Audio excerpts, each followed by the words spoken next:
In his book The Mother, Sri Aurobindo outlines the personal effort to be made by the seeker of the divine.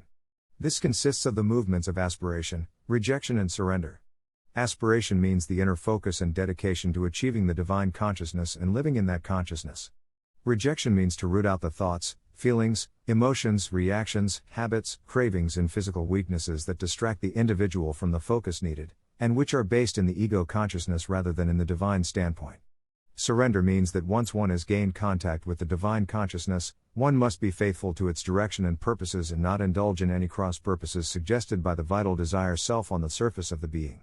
The psychological transformation this implies requires detailed and vigilant effort until such time as the divine consciousness has gained complete control of the being in both its nature and in its actions.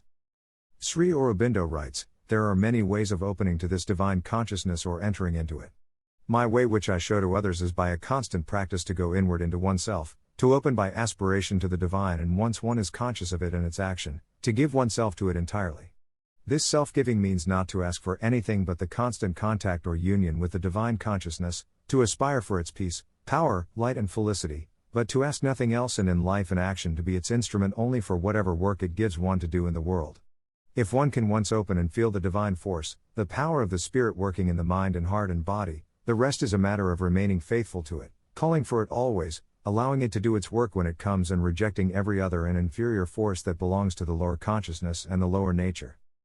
Sri Aurobindo, Integral Yoga, Sri Aurobindo's Teaching and Method of Practice, The Integral Yoga and the Ordinary Life, page 14.